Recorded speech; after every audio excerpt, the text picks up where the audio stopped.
Welcome to another episode of that Naturopathic podcast. It's Dr. Dave here, and I'm really excited to sit down today and chat with Dr. Nick Baboulas ND. He's a naturopathic doctor in the East End of Toronto, and we're going to talk about autoimmune disease, complex chronic illness, and specifically, I reached out to Dr. Nick to talk about his expertise with low dose immunotherapy. LDI. So I think that's a big part of his practice. And I think he's a great sort of resource in that probably not really well understood treatment strategy. So Nick, thank you so much for taking the time to sit down with me today. And let's get talking about complex chronic illness and LDI, and tell us maybe a little bit to start about how you got into naturopathic medicine and your sort of fave modalities that you're into. For sure. Well, thanks, Dr. Dave, for having me. I really appreciate that. I guess my story in terms of getting into naturopathic medicine is pretty long, but I'll be as simple as possible. I think it was family. Like, my sister got ill. It kind of changed my trajectory in life. Before this, I was a medicinal chemist doing research in the pharmaceutical industry. And then, like, my sister, like I said, she got ill. It kind of tormented me in a way that I needed to do more.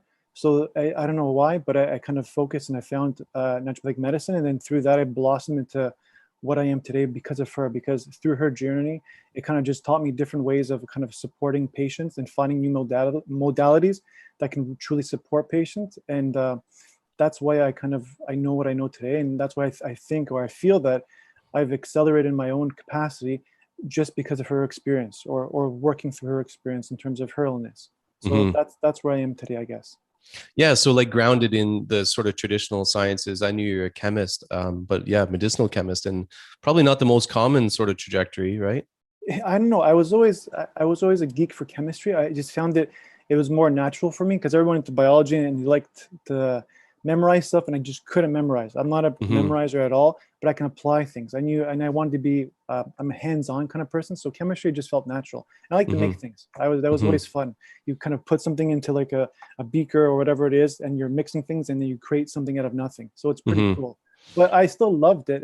There was something more for me to do, and that was naturopathic medicine. And it's a great basis. I would say, like my traditional sort of conventional, I should say, sort of sciences I think are very helpful. And then you realize, yeah, your heart sometimes pulls your head with you. And I think that's what happened. It sounds like with your sister. So what was the thing that the sort of like barriers or whatever that you experienced or you were watching with your sister becoming ill? What were the sort of barriers that led you to that sort of path? I think it was just there was no answers, and people were just dismissive in many ways, especially doctors. And I guess the attitudes, I'm sorry to say, just it wasn't a good experience in that regard. So we knew we had to do more. We knew we had to go further out in terms of even leaving Canada to kind of find treatment and find different doctors. And like through that is when I kind of found there was different NDs in different even states in America that I was more kind of aware of what they do and their full scope of ability. And I was just intrigued. I was like, wow, interesting. I didn't realize that. And I think at that point, in my job too, I was like, well, I wanted to go back to school. I wanted to get my PhD because that's what I assumed I had to do to do better in the industry.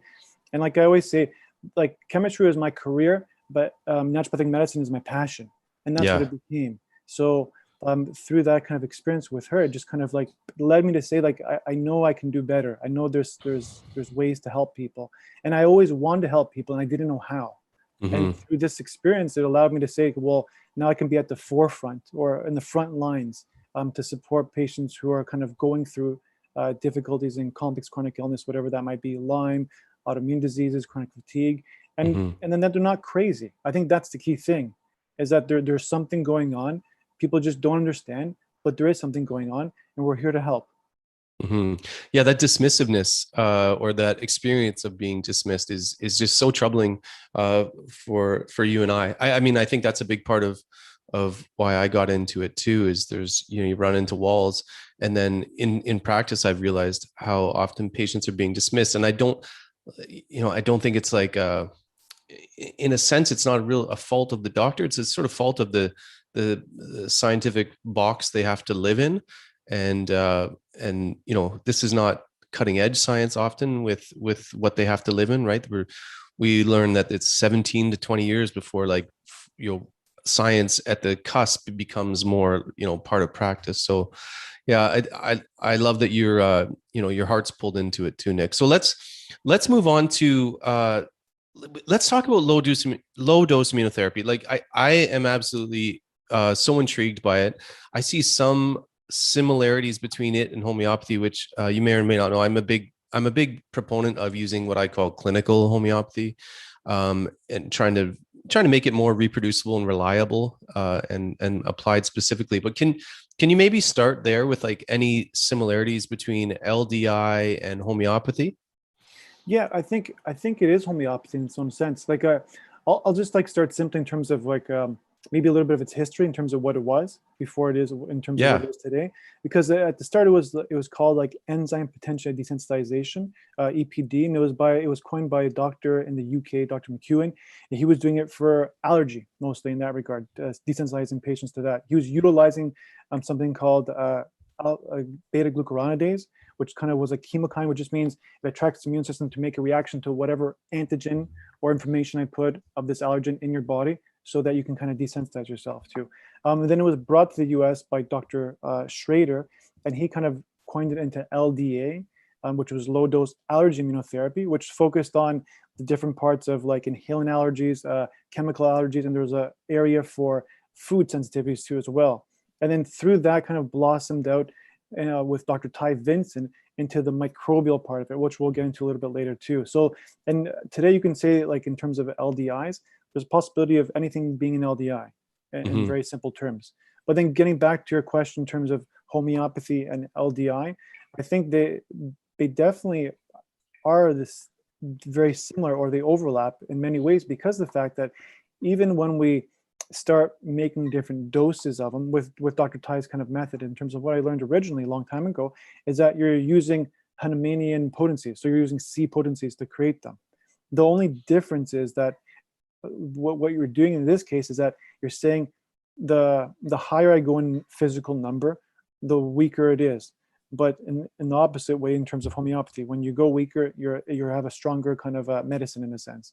So in this case, you're going stronger when you're going much more concentrated, when you have physical matter versus non-physical matter. Because at one point when we're doing dilutions, we're passing Avogadro's constant, which is physically there's no physical possibility of a material in there, but it's just information.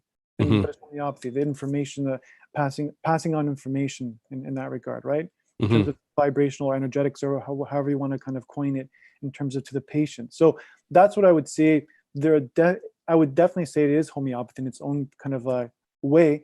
But sometimes, like we know with homeopathy, lower dilutions work more in the physical, and they can be helpful too as well. So I don't see any difference in that. I think it comes down to that as well, because I just consider it an information therapy. You're passing on information. That's what you're really doing in these kind of circumstances, because sometimes, like we said, there's nothing left of physical matter in there. So it's just information. So Yeah, I'm so happy you brought it back to that information. That's actually how I describe homeopathy or homeopathic sort of principles, because they're used in many different ways. Like you said, it's roughly homeopathy, but yeah, it's information. And anyone who's got any experience with homeopathy will know that that's how it has to be. And I've even thought about it, like to try and figure out what is actually going on physiologically, because I don't know if you've experienced this, but when you give a good remedy, for a reliable remedy for a fairly obvious condition or whatever, the thing starts working within minutes. And it's not pharmacology. I'm talking to a chemist here. So it's not like pharmacology that's going on. It's not like this molecule is bumping into that one, causing some other molecules to. This is happening way faster. And then I think it's transduced by the nervous system, because it's so fast. But yeah, it's just to bring back to what you're saying, it's information. And we were just talking before we started recording here about, we don't know exactly how these things work, but they work. Yeah, I think you're right, because I think we'll get into a little bit too, just so people understand, like in terms of the goal of LDI is to create or to desensitize somebody to something that's creating a problem in their body. So that, and from our perspective with LDI, we're looking at things that create an immune-mediated inflammatory condition. So that can be kind of anything. So anything that's creating, possibly that's been triggered in the body to create inflammation in tissues, whatever that may be. We're trying to find a way to shut that off. That's the kind of goal overall. So that's why it is intriguing. And you're right, Dr. Dave, because when you physically give the right remedy, even like say with LDIs, like there's a shift pretty quickly and people physically feel that shift. It's pretty crazy sometimes. So that's why it does make sense in terms of when you have the right medicine and the right potency, then you do see the difference. And then in this case, the only thing I would say differently, we can get into a little bit later on, is there can be flares when you give something that's too strong. So that's the only difference with comparative like homeopathy. When you're giving something stronger, you might not feel anything different. You just not have the right potency. That's the only difference in that case. Yeah. So when you say something is too strong, just to clarify that, are you saying like we've used a potency that's too low or too high?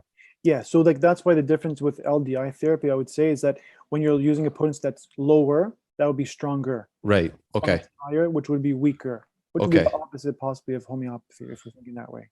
Okay. Just to keep people interested in terms of like maybe some applications right away. I'm gonna throw this at you. I got a couple of questions, but the one I want to start with is someone talked to me yesterday. I had a meet and greet yesterday with a new patient, and she has moved into a house in the last, I don't know, a couple of years, and ever since then, and she's had issues sort of gradually increasing since she moved into the house. Well, now she knows there's water damage.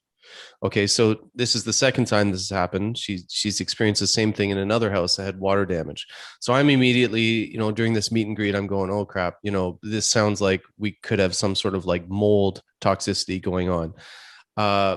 First thing I'm just gonna throw it at you. What are you thinking when you like? Is this an application perhaps of LDI when we know that the incident that sort of made things go pear-shaped or sideways in the person's health is likely mold? Is this an incidence where we'd use LDI or consider it?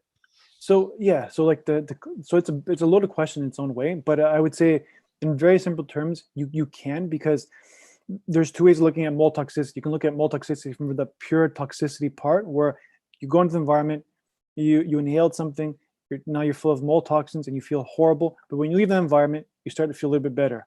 And there's the other side of it where now maybe you're mold toxic, but now your immune system is probably reacting against the mold. So now you have a sensitivity to the mold as well. So now it's not about toxic load as much anymore, but there's also an immune-mediated inflammatory reaction from the mold. So if there's that part of it, then definitely you can utilize kind of LDI or LDA in a sense to kind of desensitize yourself towards that, so you can take a stress off the body, because that will be the key thing. So that's kind of across the board with anything in terms of LDIs. You can even think in terms of metals, heavy metals, right? We always think toxic load of a heavy metal, but at one point when the metal's in your body for so long, it can trigger an immunological reaction. We know there's ELISA testing, all that stuff. So you can say metal sensitivities creating inflammation through the immune system. So if we can desensitize those things, then we have a better ability to even detox possibly in the future, right? So we have to look at both sides of it. So in general, in terms of what LDI can work for, like we said, if there's an immune-mediated reaction or trigger that happened originally, that can be from like a microbe. Well, it might be like example, I guess, a simple example of like even like that there's studies about is like with Hashimoto's thyroiditis. So we know that in the literature, Hashimoto's can be triggered by Yersinia, which is kind of a microbe, or it can be triggered by like Epstein-Barr, right? So there's a possibility that one or the other could possibly be one of the triggers creating some of your symptoms if you have Hashimoto's. Another like even more pure example that people would better understand is like rheumatoid arthritis. If we know it's a definitive diagnosis of rheumatoid arthritis where they're checking antibodies, they're specific like anti-CCP, I think it is, and that's kind of a more diagnostic, then we can use a specific mixture, which we have. It's called the PK mixture, which is the Proteus and Klebsiella. And that can be really helpful towards ameliorating, at least hopefully shutting off some of that inflammation that's occurring from the rheumatoid arthritis. And again, just because that bug triggered it doesn't mean it's still there sometimes. I think we have to realize that too as well. So it can just trigger it, and then it cascaded across the immune system, and now the immune system is on complete alarm, and then it's constant inflammation. It's high inflammation at first, then it becomes chronic inflammation, and that leads to kind of like the current condition where you just can't heal. Because if you're inflamed, how is your body going to go back and healing? And how is it? Then we have to think in terms of if you're constantly in inflammation, how's your nervous system going to react, right? Mm-hmm. How are you going to be in a relaxed state, in a parasympathetic rest, digest, heal, and regenerate state if you're constantly battling a fire, right? Mm-hmm. Then how is your limbic system, which is that kind of like other extreme, going to be back in its basic state where it's not going to think alarm, alarm, alarm, right? So there's all these interconnections that happen just from one triggering event as a possibility. But it's always layers of stuff, and I think you know that, Dr. Dave, too. You can't just depend on one thing to say that it created everything. It's more about insults on the body that fill up the cup that lead to your current symptoms. That's what I always kind of put it out with patients in general too, as well. Yeah, I love how you are able to separate a little bit in terms of like the insult versus like an inappropriate reaction to the insult. Because I think we get insults all the time. You know, I talk to my patients about. I don't specialize in allergy and chronic and complex disease, but I usually say, look, here's some of the things that usually throw things off for people. It's easier. It's usually some infection. It's a drug or an antibiotic. It's a mental emotional trauma. It's a physical trauma. I've seen 3 cases of autoimmune disease after like a motor vehicle accident. Mm-hmm. So there's like these insults that happen, and there may have been other insults too, but for some reason they break our some kind of like physiological resilience on some level. It could be physical, anatomical, structural, or it could be something else. And I love how you're separating that, you know, because you could run into mold, like you said, and you get out and you're fine.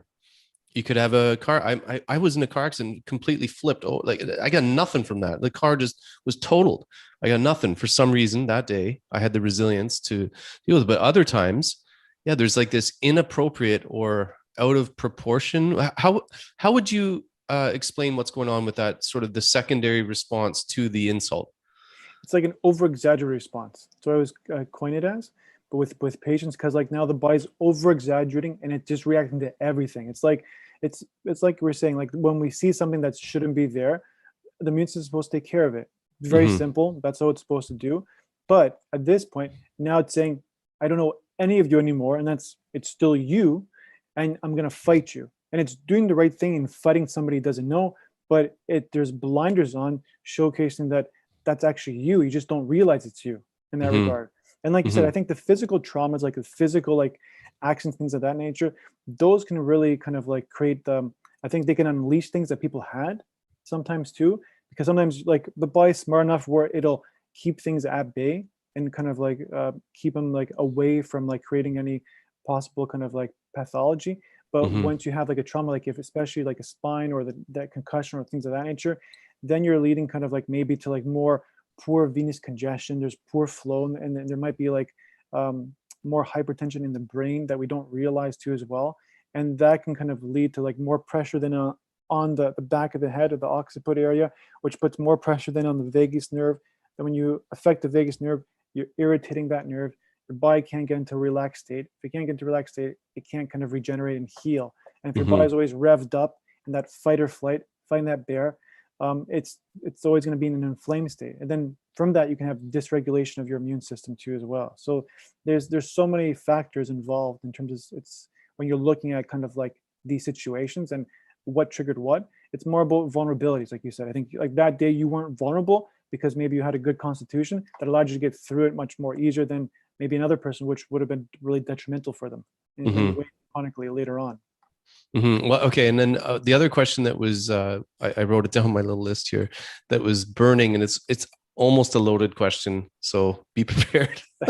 But I was like, I have to ask Dr. Nick about this because I'm sure other people are going to make the analogy or the comparison because maybe there's a spectrum of relationship between this and low dose immunotherapy. But what I want to ask about is how is this different than vaccines? I'm just going to say that, you know, someone's going to ask this, someone's going to be thinking this sounds like a kind of like energetic vaccine or a kind of lower dose, less understood vaccine. What's your response to that? So I think it comes back to the first thing we stated. It's more we're passing on information, right? So I don't think it's a vaccine in any way in that sense, but I think it's like we can go back to homeopathy and think no-sode therapy. I think we can think of it more that way. And I know that correlates, of course, with like. Can you explain maybe no-sode therapy for anyone that doesn't know what no-sode therapy would be? Like in the simplest term, you're using, say, like a possible microbe that might be causing a possible problem, and you're giving it at a diluted amount to the body. It can be a different, maybe ascending potencies, or it can be descending, or you can kind of give a strong dose, maybe in homeopathy, which means a higher physical number in that regard, to try to desensitize. Like I always put the word desensitize in that sense. That's what I think of it as. So that your body can rid that energetic imprint that's stuck there for maybe a chronic problem in the past. That's what I kind of think of it as. Yeah, I mean, and I've done that kind of thing. Actually, recently I had someone who had seen many people, I think, for SIBO, which I don't love treating. If you've heard any of my communications, I don't really love that perspective when it's, used to the exclusion of all other perspectives. But anyway, we did some pretty basic stuff, and it would horrify a lot of SIBO practitioners to know that we use psyllium to great benefit. But one of the things we did was, we know that her everything went sideways. The SIBO sort of manifested its symptoms after Campylobacter infection. So I was like, "Are you sure? Like, you're pretty sure it was that one?" And that sort of, we could talk about how which desensitizer to use. But in her case, she was pretty sure it was Campylobacter, and she has been somewhat, I would say, desensitized in terms of her SIBO symptoms or IBS symptoms, however whatever perspective you want to look at the same person with the same problem. It's helped a lot, and it was just that sort of no-sode or whatever, same thing you were talking about, and it seems to have been very, very helpful. So what I wanted to ask, though, Nick, is that now when she takes it, she just gets more, it doesn't seem to give benefit now. What she gets is a little bit of extra gas. She gets extra sort of flatulence that happens now when she takes it.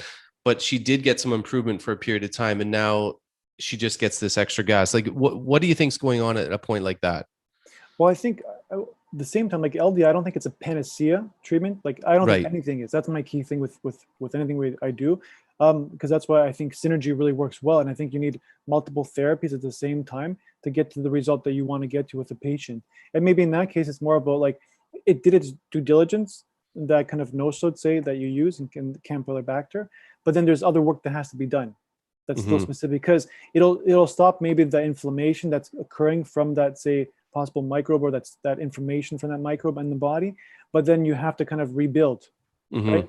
Retrain and kind of like help support the terrain once again. Like, I know you were doing the prebiotics and all that kind of stuff, but I think that's where it comes down to later on. Because even with like LDI, like say someone has rheumatoid arthritis and their joints are deformed, it's not going to change the deformed joints. Structural things that have occurred.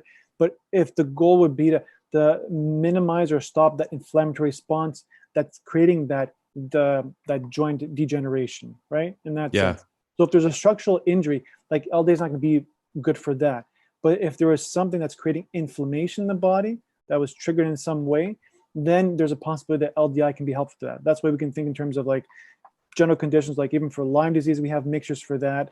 We have mixtures, even like yeast mixtures that can a really broad range that really work for a lot of different conditions. Like, I mean, you're going back to like, how do I choose what I choose with a patient? So the biggest thing that I do is like, I really have a comprehensive intake. So I really go over history and like with a fine just really finely.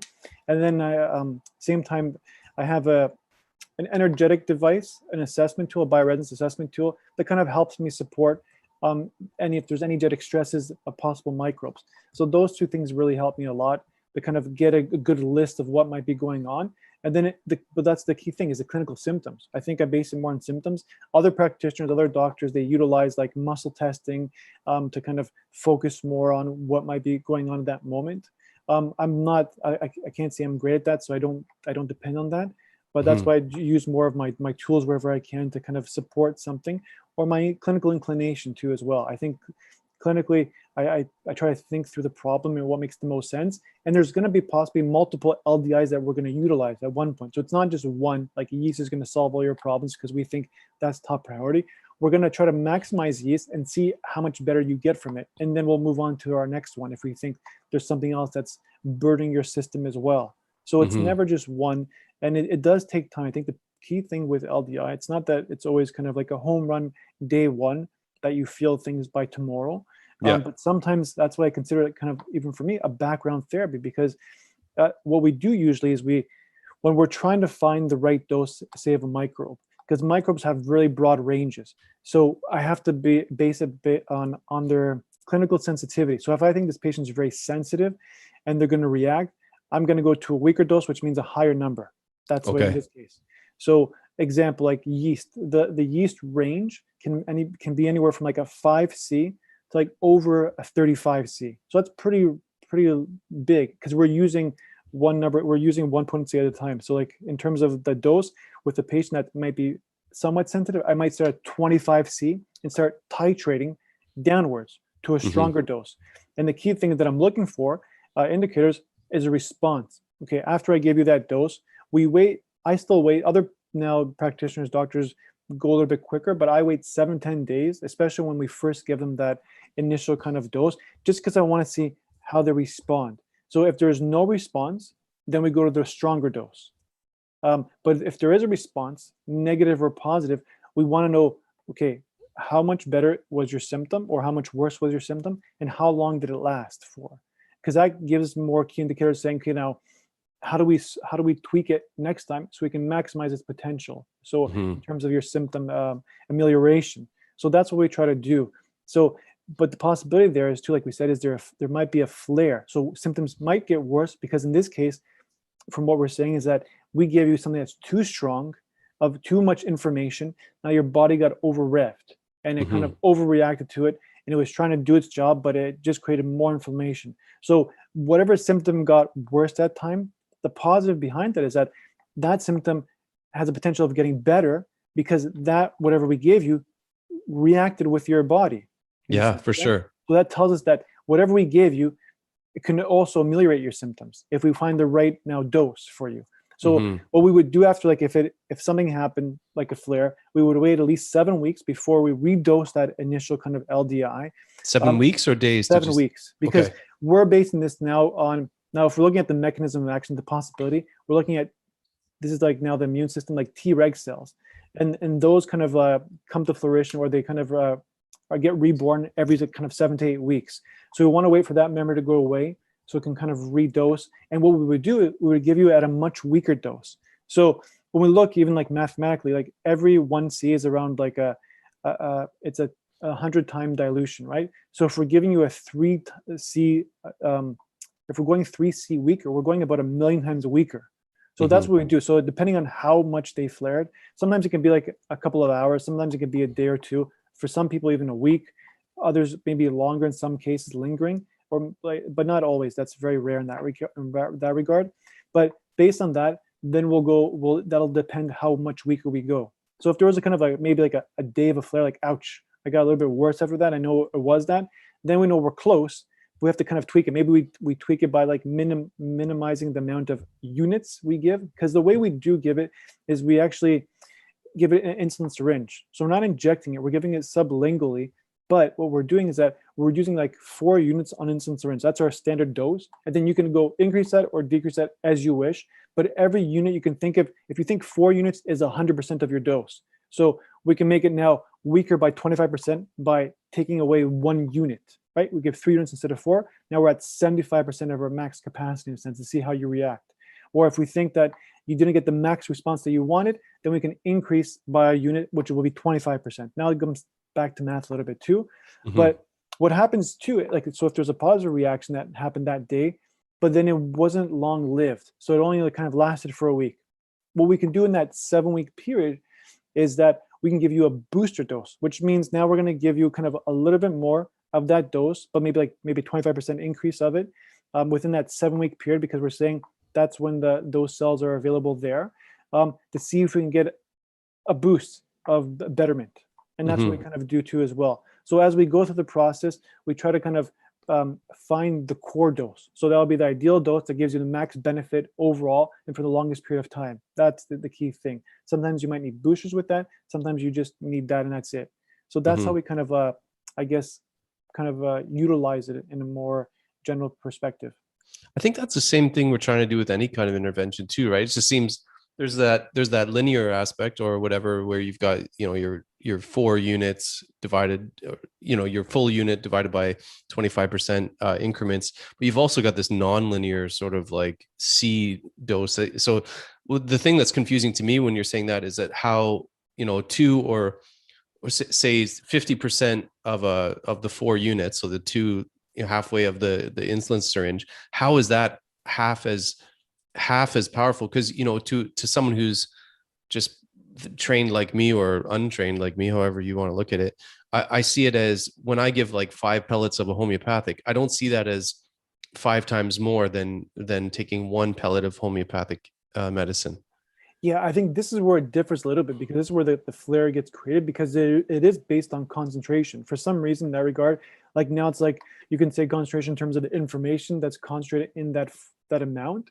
But Mm-hmm. that's where, because like, yeah, you're right. Some people like to give 3 pellets at one time. Some people like to give only 1 pellet, and that's all you need because you're looking for that reaction. But in this case, the amount really plays a role Mm-hmm. in terms of what you're giving. Other practitioners now have done it where they're giving even drops per day. Mm-hmm. I've never gone that route because this is what I've always done and it worked. So I haven't had I haven't had a necessity to change it, Mm-hmm. because I'm more mindful and careful, because I know at the start of when LDI first came to fruition to majority of like chronically ill patients, some doctors were just kind of flaring them and saying it's just a herx. That's normal. It's supposed to happen that way because a herx is a good thing because it means you're getting better. But it Mm-hmm. doesn't mean that in this case. It's very different because it means that we've over revved your immune system and you've created a flare. It's not a Mm-hmm. herx. It's not going to get better after this. So we have to Mm-hmm. come back to that. So that's why in this case it really does depend on the concentration in the amount you physically give. So if you Mm-hmm. give 1 unit too much, it can really throw the person off completely too as well. So there's of course limitations to that in terms of how you're dosing it, but you have to just be more mindful versus kind of like you said, 5 pellets of like this like 10x kind of remedy, whatever it might be. Right, right. And so what other things are you doing with your patients? You're obviously using LDI because you're you know, you're quite knowledgeable of it, and it sounds like it has some deep sort of true sort of healing capacity or potential. What other stuff are you doing at the same time as you're doing LDI? Because we had a little chat before and you're saying you still do physical exam and all that. So like what other stuff are you doing at the same time as LDI? Yeah, so like I said, like LDI is like one of like the part of my treatment protocols that people can do at home, because it's easy enough that like this is an LDI, just so I can show you too in terms of how it looks. Yeah. So that's like an insulin syringe. So of course there's a needle on it, but I tell patients you do not inject yourself with this. You just put under your tongue. This is just an easy way to kind of find out the amount that we need to utilize for you. So while they do that at home, they'll get back to me based on kind of like, I think the hardest part, just before I go into what else I do with LDI treatment, is communication. Because if the Right. patient can't communicate what happened, then there's a possibility of a flare. Because if they think nothing changed, but then Yeah. we give you the stronger dose next time, a stronger dose, then even if there was a minimal change that one time that they didn't really realize, then we're going to like a possibility of a 10 times stronger dose. So there might be a 10 times stronger flare as a possibility. So we have to be very mindful of that. So that's why I always ask patients 7-10 days, they email me back. I have a kind of like something to fill out in terms of their tracking, in terms of their symptoms, so that we can kind of figure, okay, do we go to the next dose or do we stop and reassess at this point too? So that's the Yeah. one thing with LDI. So they can definitely do that at home as needed. And then of course, in terms of like other therapies that I do, I have a lot of different therapies that I utilize, like even from different energetic modalities. So I use like even like FSM is one thing. So frequency specific microcurrent. So that's a big one for me too, which you're using kind of like paired frequencies. So you have you have 2 channels on this kind of like little device, and you're using a channel. Say A is for the physical kind of like say condition. So it could be like the condition could be inflammation. And then Mm-hmm. channel B is for the physical tissue or organ. So Mm-hmm. example, if we think that you have inflammation in your liver, we're going to put the frequency for inflammation here. We're going to put the frequency for liver here, and they're going to connect, and we're going to focus that towards your liver inflammation. So that's a cool therapy too. That can be very helpful. I've seen some interesting results with that too as well. I do like, and then I have like other therapies, like even something called the MRT, which is matrix regeneration therapy. Because for me, I think the matrix is kind of the super communicating highway. I think we were talking a little bit before in terms of like how homeopathy kind of works automatically sometimes when it works. I think it goes through the matrix. I think that's like the connection to the cell and the rest of the body. It's like this quick, like kind of like super highway. So if you can if there's sludge built up there, that You mean in the communication. extracellular matrix? That's what I think. Yeah, Yeah. exactly. So I think that's where the super communicating highway really lies, because it's innervated with like nerves, blood vessels, lymph vessels, like everything like starts there or ends there, and everything comes out of there in a Yeah. sense. So if there's like, think of that, if that's now sludgy and it's harder to kind of get that message across, then you're going to see lack of communication with the rest of the body, and in terms of your response to therapies too as well. So we Yeah. have therapies towards that. And we have inhalation therapies we do. There's a lot of different things that we can. And then, of course, bioresonance we do in terms of like our assessment tools. I do like HRV. I really like HRV because I want to see where the nervous system is at. Because the big thing for me, HRV, can you just explain for anyone who may yeah, not know what sorry. HRV is? So just heart rate variability, in very simple terms, or just we want to see where your nervous system is at. Is it more in the stress state or is it more in the relaxed state? So if we can have a better assessment, a baseline result of where you're at, then we can kind of find a way to regulate. That's my key thing. My key thing is always to find regulation tools. I don't want to be overly combative with things and try to kill my way to freedom. I try to think if I can regulate things, I can put the body back in tune and tone it back up, where the body can now has the inherent ability to heal itself. But of course, sometimes you need more interventions, and there's other things we can do that. But that's the key thing. If you can get your nervous system back online and your immune system back online, then you have much more of a possibility to kind of find your full potential of healing too as well. It sounds like a nice, it's kind of got like a masculine and a feminine component, like which I love about the visceral work that I do, because instead of forcing things, like I say, there's a place for chiropractic and a more sort of forceful, hey body, do this, force, sort of like more masculine kind of energy to it. Whereas when I do the visceral manipulation osteopathic, it's like, hey, you put your hand there and you're like, hey, cool, hey, says hello to the tissue, hey, do you want to like, okay, just wait, yeah, and then boom, it goes on its own, it just melts on its own. So it's kind of got that same sort of like balance of being precise, I guess, with your sort of, that's the more masculine, be precise, specific, whatever. And then the cooperative, like, hey, you want to play? And then anyway, it's not, I think we share a lot of brain cells, yeah, the way you go about things is, I think it's great. I also look at your communications, go, where do you get all these machines? And like, it's like a toy store. I would love to see you as a naturopath. It'd be like going to the toy store. But one of the toys I particularly wanted to ask you about was this bioresonance device. And I want to know when you rely more on it. So I find we often rely on other things when we don't know inherently what to do, so we rely on things when we don't know as much. And I feel like a lot of practitioners, for example, when we don't know what to do, often we give a homeopathic because we don't know enough of the specifics, the mechanics, the sort of linear aspect of things, what's actually going on. When do you find yourself leaning on this bioresonance, and what does it actually do? Well, I think in terms of like, I try not to lean on anything specifically too much, just because I think if we can accumulate more data, it's always great. And if we can do tests, that's also great. But I guess I utilize kind of more energetic things or assessments just for the fact that it's more affordable long term for a patient. So like, I would love to do more tests. I can just like say, this is what you got, so this is what we're going to do about it. But at the same time, we have to be mindful of how we interpret the information. Same thing with bioresonance too. Anytime you do any energetic and assessment, you have to be mindful of the information you're gathering as well too. So does it make sense clinically? That's the key question, right? So it definitely still goes back to me to clinical history. That's what I'm saying. I take a really thorough history to get a better understanding of the overall process to their current state at this moment. So I definitely, like, I would say 95% of my patients, we always do the bioresonance, the second appointment, just so we can kind of go a little bit more in depth, because it gives me, I think sometimes it just justifies what I'm thinking too as well. I think that's another key thing that it does in terms of what I like think. Confirmatory sort of thing. Yeah, like exactly. Because like after the first appointment, I have some thoughts, and then I'm like, hey, now what are we seeing in here? Because it's more of it is a lengthier kind of assessment tool that we're utilizing. We're spending like 2.5 hours going through kind of information. Yeah, it's really intense. And it's for the patient too as well.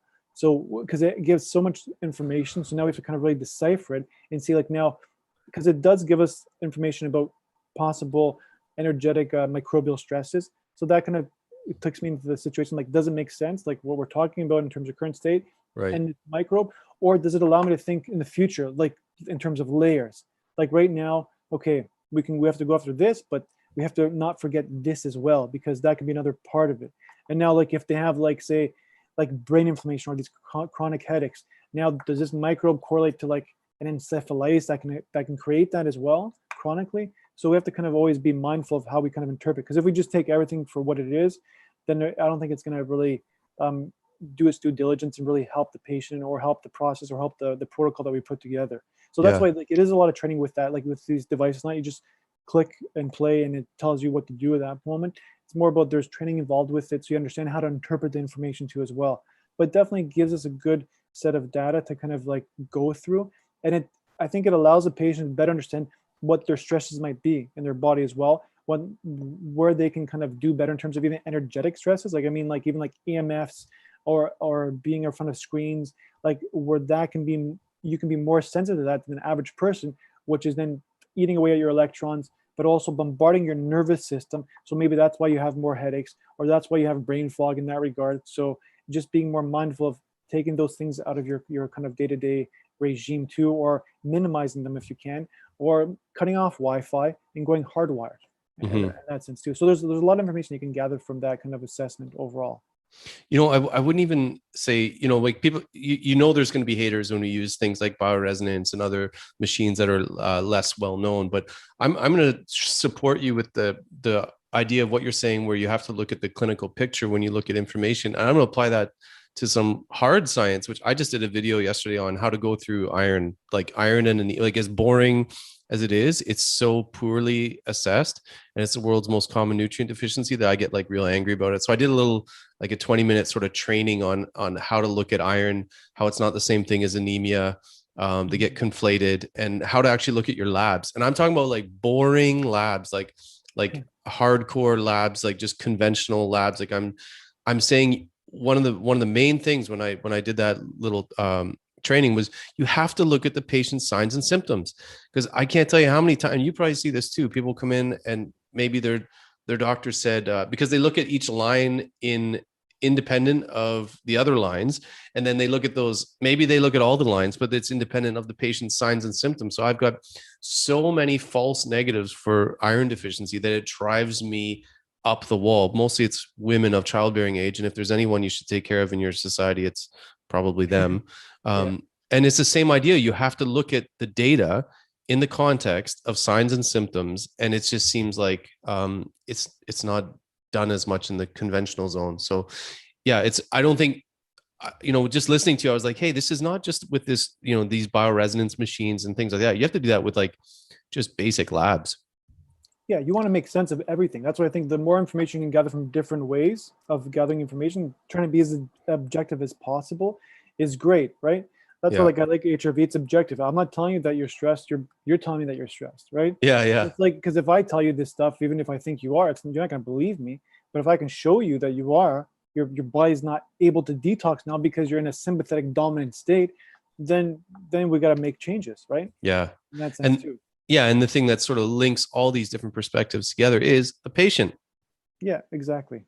And we don't want to forget about that. We take the time, but man, 2.5 hours. Yeah, I take a lot. I'm bad at that. Just thorough. Yeah, I guess so. Okay, Nick, is there someone, so some people listening are naturopaths, some people are patients, and a lot of patients probably have, especially if they're listening to naturopaths talk about things, they probably have complex and chronic autoimmune type things. What are the things that you'd like, you know, someone listening out there saying, that sounds like me, that sounds like me? Is there some sort of, I mean, I know I'm asking you to not, these are always difficult questions with a holistic type thinker, but I'm just trying to say, is there some key sort of things that people may hear out there and go, that sounds a bit like me, maybe a kind of assessment for this type of thing might be useful for me? What are the type of people that seem to be drawn to you, do best with you, or you do best together? Yeah, so it's a little bit of a loaded question, I guess. But again, I know that means it's a good question, Nick. Definitely is. Yeah, you're like, who likes me? That's what you're asking. So that's a hard question for me to answer. I do, but keep going. But I think it's patients who are ready to kind of like invest in their health. Like, I don't mean just the economics of it, but I mean invest their time, because I'm going to be willing to invest my energy and my resources to help you in any way I can if you're ready to invest. But I can't be the only one doing your job. So I'm here to support you as you go through the process. So if those people are ready to go, then I'm more than ready. Like, I'm all in with them. That's the Yeah. whole thing. So I think that's the most simplest way of putting it. And some people are going to like me, some people are not going to like me. I can't say who likes me, who doesn't. The patients that are with me, I really appreciate them because they really put the effort in there. And I'm always trying to be as respectful as possible, because I do understand costs, and I do understand that because I've gone through with my sister, spent hundreds of thousands of dollars. Disgusting. It's disgusting in terms of what needed to be done or what needs to be done in some cases, and the amount of money people have to put out there just to gain some ounce of health. And sometimes it doesn't work for them that way, right? So I'm always mindful of every level of that, because I can see it from the patient's perspective, from the family member sitting in the chair next to the patient in that regard too. So I always think always, and that's where I think it allows me to kind of hopefully be more mindful of how I approach the plans. And we always try to do our best to kind of find ways to make it affordable long term too as well. Like, things will take a little bit longer if we have to, but I don't want to limit people either. I don't want to say like, can't do this because of this. We have to find ways. So simple interventions that they can do at home as well. Therapies, I'm very simple in terms of like where I tell them, like, do castor pack every day. Put lymphatic cream on your neck every day. Do a alternating foot bath every day for your headache. Like, simple things. Like, I've had a patient where we had a special kind of like massage technique that they do on their to kind of just drain their neck and a little bit of their back and put lymphatic cream. And then they said their pain went down by 50%. Like, Amazing. yeah, like, I didn't do anything. They did it themselves. And it was just simple intervention that takes time. And that's what people don't have, or they don't want to spend on sometimes, is physical time to do stuff. But whatever we can do in office, we try to do as well, of course. Yeah, you're talking about, again, you're born. It's like, a lot of the stuff that I talk about in clinic, you're talking about. I always talk about time, energy, money, resources. We can always do something, and we'll try and make it work with whatever limitations you have on resources, which is why actually, I'll tell you, Nick, that's why I focus on iron a lot, because of those resources, one of them being energy. I do find that's a big thing, because if you have the energy, then you can put the effort in to do that castor oil pack, or you can put the effort in to cook a little bit better, or you can put the effort in to stand up for yourself and say no to someone who's on your case all the time. The time, energy, money, resources, thank you for bringing it up. I talk about it all the time. I think it's so important. I think it's wonderful that you're handling your patients like that. It's it shows a lot of empathy and skill. And it's not easy. No. But I love that. I love what you're talking about too. Like, if someone's in, there's this saying, I live in Bruce County. Okay. There's just saying, they say, are you in? Or are you in the way? It's true. And who's in your way? That's the real question sometimes too, right? So it's definitely a fact. And I think you're right in that regard. Like, everything takes time, money, effort, but it's all about resources. And we try to give you as many resources as possible. I give a lot of handouts, I give all that kind of stuff. But I think community is the key thing to healing long term. I think people need that support, like outside of the office too as well, and wherever they can find it, if it's family, friends, others going through it too as well. Community is so key, and I think maybe my perception is we've lost that in many ways, even locally in different places, or because before the burden was on the community, not the individual, but now it's back to the individual, not the community anymore, right? Yeah. We're all independent of each other, which is great, but it's not the way for us to kind of get to the next evolution as a society too as well. So we have to kind of congregate and not kind of divide. Yeah. Too. The organism reacts to its environment, right? And that environment has so many different factors. One of my funniest prescriptions was this woman who she came to me and she was fun, but she complained about everyone else, but we had a great time. I don't know, we had a good sort of, I'm sure you've had people like, you have a good rapport with them, but they're like, because they feel comfy with you, right? Yeah. But one of my prescriptions was to go to the Rabbit Dash coffee shop and just hang out with other humans, because she just didn't hang out with anyone. So that's another funny prescription. But Nick, I'm going to say, this is that point in our talk where we're getting towards the tail end, and I just want to give you that opportunity to share, one sort of takeaway. So this is complex chronic disease. This is autoimmune disease. This is LDI. This is pretty complicated topics, although you have some you also have the simple foundations that you're doing at the same time. But if there's one thing that you want people to take away from our chat today, what do you think that would be? Before, okay, if I can interrupt you, before we do that, can I just give some examples of LDI and the Yeah, yes. Sorry, I was premature with that. Yeah, give us some examples, just so people get a better understanding too. Yeah, like, I think because there's some interesting examples that come up too when I see with patients, and it's so crazy. But again, these are kind of like extreme examples because they just work so well. But like one that's more objective and it's not subjective at all, based on physical just symptoms, was a patient had something called guttate psoriasis, which just means kind of drops, because guttate just means drops on the chest of psoriasis. And we know that there's correlation to like strep. So we gave him something called the strep mixture that we have, and literally within the next day it went down by like 75%. Then within the week it was gone, and then that went away for like 7 or 8 weeks. It came back a little bit the second time, like after like 8 weeks. We redosed them for a second time, and then it hasn't come back ever again. Amazing. So that was pretty crazy in that regard. And amazing. Then even like things we use, like even just desensitizing people to food, creates these like their random symptoms go away. Like, I mean, it's like I had a patient who just like, we desensitized them to food. We used the food mixture, and they had like vertigo, and their vertigo got like 75% better just from that. So we know there's correlations to the gut and to the foods and how they can create inflammation. Even I remember there was a child, this was more interesting to me, just because they came in because they had kind of a warts, and we think warts are viral based, right? That's what we assume. We think in terms of virus, warts. But what happened is that gave them the food mixture, and then literally 3 days later, their warts fell off. Yeah, that's crazy. So is it a food problem, or is it a viral problem? Which one was it, right? So I don't know. That's interesting to say. But that was pretty cool, because it literally just disappeared. Like they had one on their hand that was pretty big, and they had on their face too, and it was completely gone. I did give them a couple other things, but I would say to work that quickly, it was probably the LDA, and that's what I would assume in that case. And it made the most sense too. And then like other examples of kind of even I use hormonal LDI, so it's not physical bioidentical hormones at the therapeutic dosage that we would think. We're diluting them down to like nothing again, right? Because sometimes patients, especially women, they have sensitivities to their hormone, and that's why they have these PMS symptoms, or that's why when you try to give them bioidentical hormones, they're not really working as well, because there's something happening immunologically. So sometimes if you can desensitize them to, say, their progesterone or estrogen, then you can kind of really get a layer off, and things can work better. So I know there's like for PMS symptoms, as an example, the first time I tried to remember, it was a patient. She had really bad PMS symptoms, like, I mean, where there was extreme mood, just cry completely all the time, like when her period's coming up. She would just extreme fatigue, like literally she had to sleep for 14 hours or she could not function in that regard. I remember she had like ovarian pain, breast pain, and her spotting was really bad too.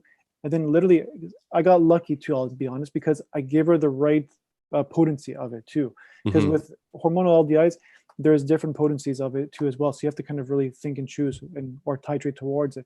But I gave her something called the 7C, and then literally like around like her breast pain was gone like 100%. Her energy was like 85% better.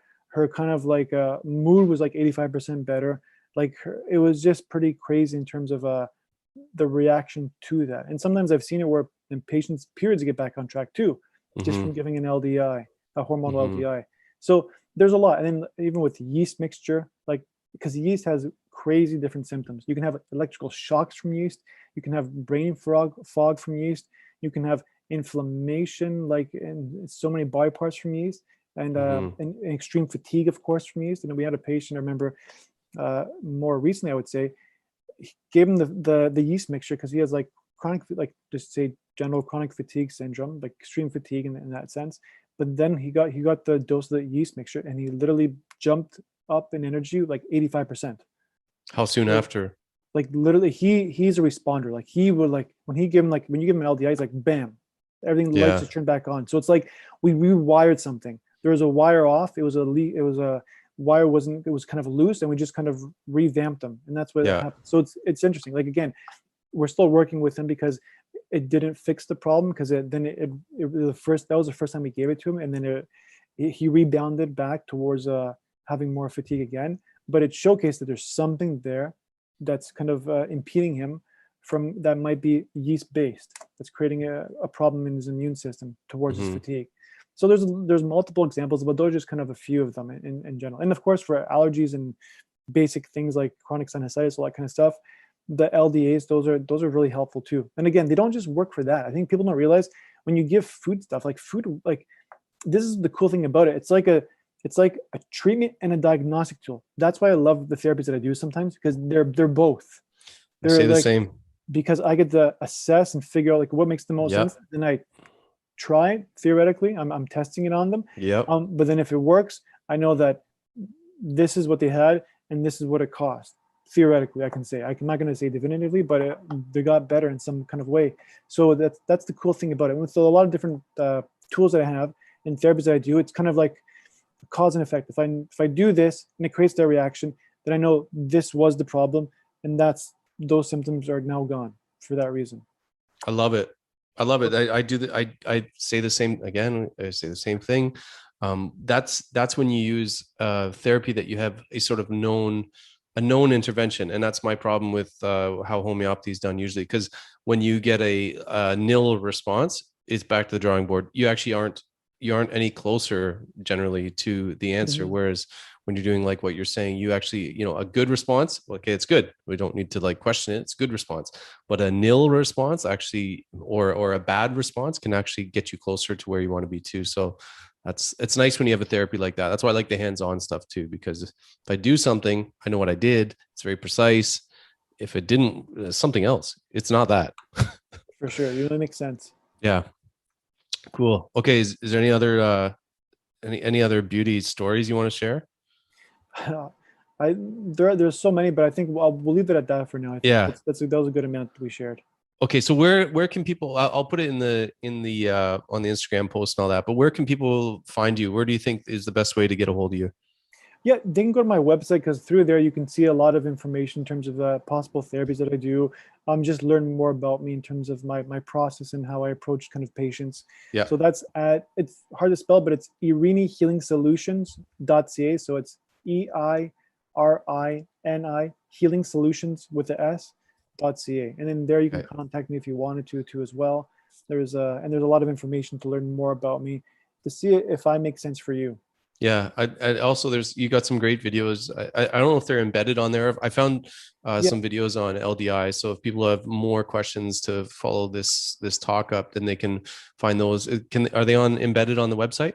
So they can go to through my website. There's links to my YouTube page. So thanks for telling me that, Dr. Dave. Because I have I've done a whole series on LDI, long videos and short videos too as well. So they can, you can go to my YouTube page and you can learn more about that and find those videos. And I've also done videos, extensive amount of videos on even my bioresonance assessment tool and my treatment tool. So you can learn more about the step-by-step process, how it looks if you were sitting in the chair, in terms of how we would kind of assess it after a scan in a sense too. Okay, and then naturopaths in Ontario can reach out to you. Maybe well, I'll be one of them. Can reach out to you about maybe some way to collab on some difficult cases. Yeah, I'm more than happy to do that. I don't mind, and I like helping whenever I can. So if people have any questions, any NDs, any other practitioners, feel free to contact me, and I'll do my best to kind of support where I can. Awesome. Okay, so now finally, Nick, after my premature use of this last bit, what do you want everyone to take home from our chat today? I think it's simple. It's like, I just want people to have hope, especially those dealing with complex chronic illness, which is like a Lyme, autoimmune disease, chronic fatigue, or just these unknowns in terms of symptoms, and they're not sure what's going on in their body. Like, there is hope, there is potential for you to get better. We just haven't found it yet, but we can, and we will. And I know, like I always say to patients, I know there's possibilities that we can create betterment. Like, my goal is always to make, I'll say this first, I'm not going to heal you. My job is not to heal you. My job is to help you get to your optimal health.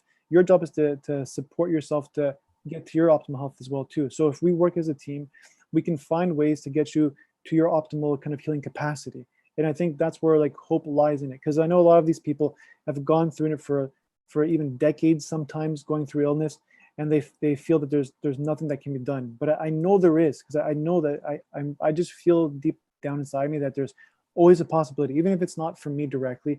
But I know there's things, doctors, therapies, practitioners that will be able to create the change that you need. And I think it comes down to teams. We talked earlier about communities a little bit, but I think it's also in terms of healthcare, you need collaborative teams, because I'm only good at one thing. So I need the other person who's a specialist in another area to be able to kind of support you in that area, because I know you need that. So my job even here is like as a coordinator of care. If I think there's something that you need to have done, then I have to find somebody who can do that for you. So that's my goal always with my patients too as well, to find the collaborative team. And one big thing I'll just say, which is going to blow your mind later on, it can be a large conversation, is I think people have to look at dental history. Then they can't forget about that. I think that's a key thing. I won't say any more about that, but because it's too big to go on to. But biggest thing is hope. I think there's always hope. There's always possibilities. And sometimes it's all about the order of how you've done therapies too. Sometimes you feel like a therapy didn't work for you. Maybe it wasn't the right timing. I think that's a key thing people forget. It's timing of therapies too as well that can lead you to your next stage of optimal health. So we have to put all these kind of things together, but just never forget there's always possibilities. I love it. Big time hope in that message, Nick. And I bet anyone who's working with you feels that hope and that determination, that passion for finding what the person needs. And it's often, like you said, it's not us. You say coordinator, I say we're like the quarterback. We got a lot in common here, Nick. We're gonna have to get together again. Maybe we'll talk about the little doorknob dropper you did there, which is the dental thing. Maybe we'll talk about that another time. But it's been an absolute pleasure chatting with you. Just a wealth of information. I can't believe you know as much as you know, and you understand the foundational pillars and concepts. And of course I'm biased, but I think you're onto it for a guy who's fairly early on in your career. You're doing great. I love the work that you're doing, and your patients are lucky. Let's get together another time. Thanks again, Nick. Thank you, Dr. Dave. Appreciate that.